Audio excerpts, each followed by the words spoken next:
say I'm not including everybody. Well, it's 99.9%. Wow. You know what I'm saying? Like they just know how to take. It's just like they feel like you're supposed to pay them. Like you supposed to, you supposed to give them money. You supposed to buy them shoes, bags, and they just not supposed to bring nothing to the table. Wow. Pussy. So when you say about the trick thing, that's why I raised my hand, because it's like you almost have to conform to the system. It's like, all right, wow. how much? You know what I'm saying? Like, I'm being for real. Like, with all due respect, you know what I'm saying? Because I want to find that 0.1% of, that's what I'm searching for. Wow. But I keep running in, no matter how it presents itself, I keep running into, the video vixen, the Instagram star, the rapper, they've actually traced selfies to mental disorders. Really? Yes, they've traced it to a narcissistic personality disorder. So, like, I guess, what is it? Is it like, do you think validation, like a lot of women, they live for validation? And I think, I want to say Instagram made it so that you can't see the likes. Did y'all hear about that? They were supposed to, but I still see the shit. Yeah, I haven't seen that change. Yeah, but because that's the thing. I think a lot of times women, especially like a lot of these neo-feminists, they'll scream, equality, equality, I'm a person. But then it's like, it's so many women that are cool with commodifying their own bodies. And I think what you said is real. Like, I think a lot of women feel as though they got a pussy, pay me. But I guess on the flip side of that, I kind of blame some men because we've made it so that was enough. You know what I'm saying? So they figure, shit, I got to get it how I live. If niggas is gonna pay. But then I feel what you're saying too, because you get to this space where it's like, well, fuck it. If that's what it is, how much? Right. Like, fuck it, And we did, not to cut you off, but we did fuck up first. Now let me put it out there. Men fucked up first, like our fathers and grandfathers. They fucked up, and they they left households, didn't take care of households. My own grandfather had a whole family down the street. And I grew up with these individuals, with my uncles and aunts, and didn't even know they were such until I was 15, 16. Damn, you know what I'm saying? And grew up with them. Like, so, damn. And my grandmother and grandfather, they stayed married, lived together, but in separate rooms. You know what I'm saying? So, back then our grandmother held it down. She at least stayed in the marriage and held it down for the family. Now, fuck it, yeah, fuck it. No, they let you know we not your grandmother. You know what I'm saying? So now that women and when I went to college, it was like one man to 25 or 26 females. So I could tell then that there was going to be more females than males that were going to be financially empowered. So now you have women making more making more money than their man. And now they saying, oh, I remember what y'all did to my grandmother. I remember what you did to my mother. I sat there and watched it happen. So now that I'm running the show financially, I'm going to do what I want to do. It's going to be how I want to do it, and fuck you. Like, damn, bruh. That's, because I went to HBCU, Tougaloo College, and I want to say I took a European, no, it was a world history course. There were 30 people in the class, and it was only me and one other dude. So you got 2 brothers in a room and 28 women. Mm-hmm. So damn, bro, I didn't think about the financial empowerment that you just spoke of. That's some old missing link shit you just brought up, bro. Like that's huge because you're right, because the dynamics are shifting. So if the women are empowered financially, they may feel as though like, nigga, I really don't need you for. Wow. And then what? Damn, I gotta meditate on that one. Damn. Mm-hmm. Wow. But so I guess the thing is, like, do you think, like, what type of future is this gonna be as far as like a family unit? Like, what does the black family look like in the future? It's looking bad, man. It's looking bad. When I look at other races, they holding it together. Yeah. But when I look at you know, our race, it's like, and then when I look at the people that are married, it's like, most of them are not surviving. I don't know nobody married that's faithful. None. Damn, homie. None. I'm thinking hard. I'm talking about our generation now. Okay. I don't, you know, my parents, you know, they've been together 40 years, and I don't know it, but I don't know what happened with them. But my mother says she never cheated on my father, and I believe her. You know what I'm saying? But as far as our generation, I don't know nobody that's faithful. And I understand people fuck up, you know. Right. But just the level of disrespect I be seeing out here is just disheartening. What type of disrespect do you see? I done seen, you know, men put their wife in nice situations, you know what I'm saying, and then they come around and complain about their man, you know what I mean? Complain about that man. What they complaining about? Man, what don't they complain about? But wow.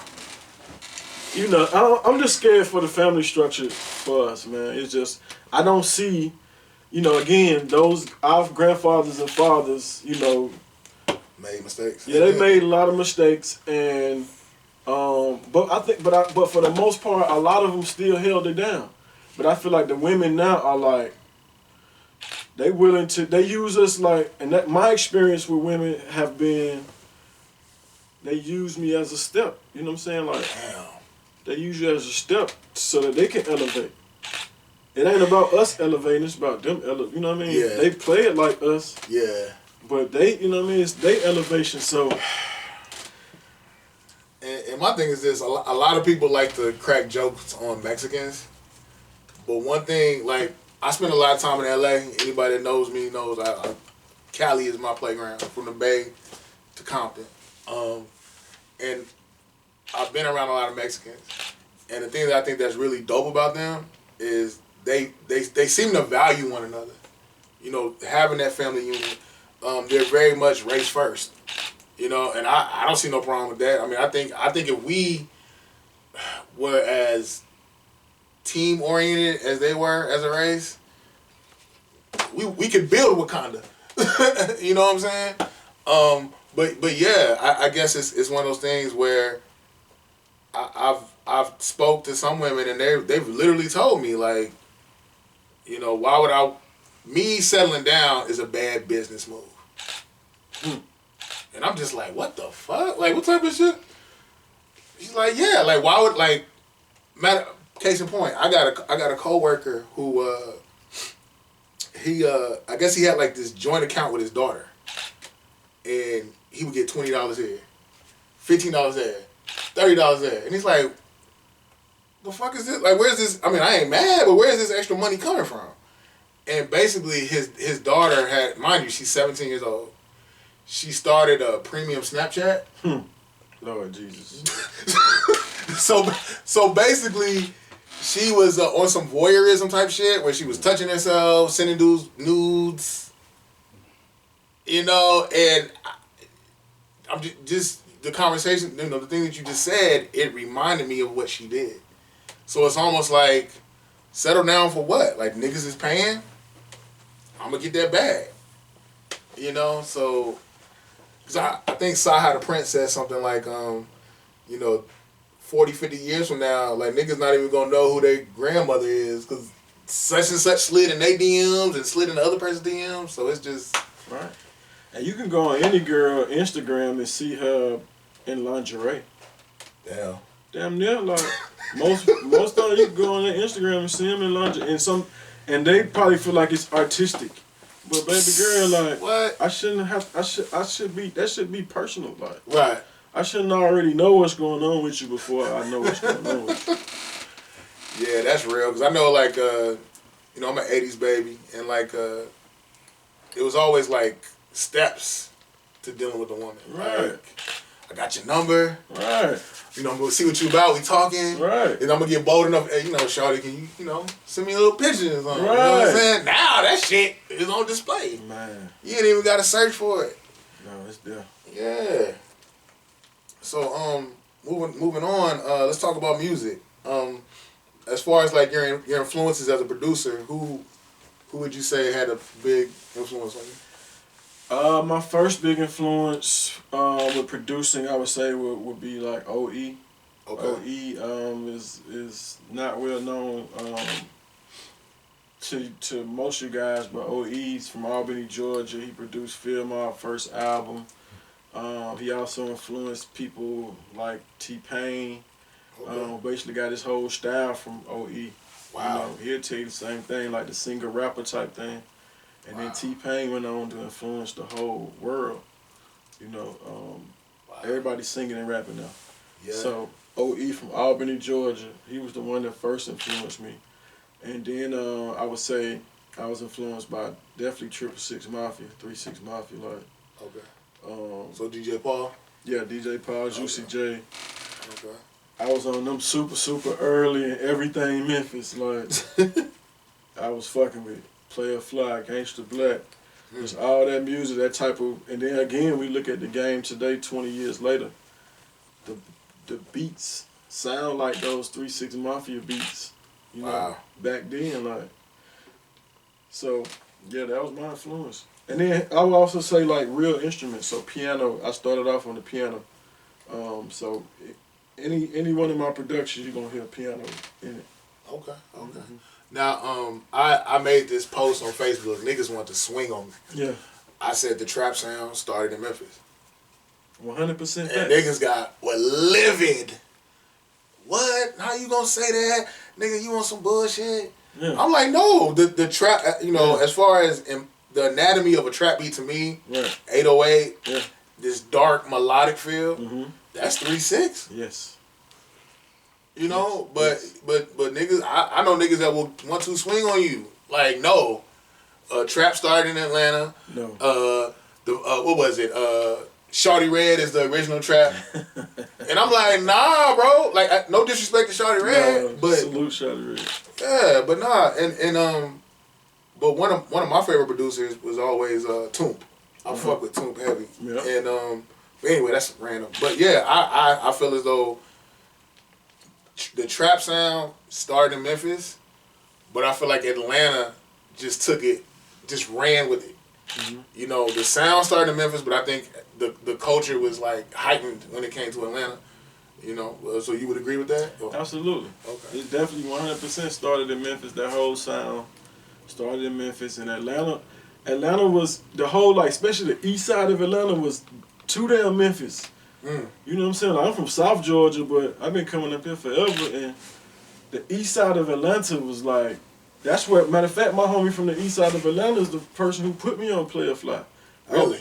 Because I came around bumping 3-6, and he was like, well, if you fuck with 3-6, you would definitely fuck with Player Fly, Skinny Pimp. Now these folks is my partner. Like, I called Skinny Pimp, I called Fly, I did Fly last single. Wow. You know what I'm saying? So it's like, that's major. Yeah, it's so dope to be like, these folks raised me, and then to be able to like work with them. Yeah, work with them, communicate with them, and wow. And speaking of Toomp, I just watched a 3-hour podcast he did, and they asked him that question. He said the same thing, like, he come from Tennessee, and then he spoke about like the 808, where that come from. Rick Rubin, the first one who made the 808.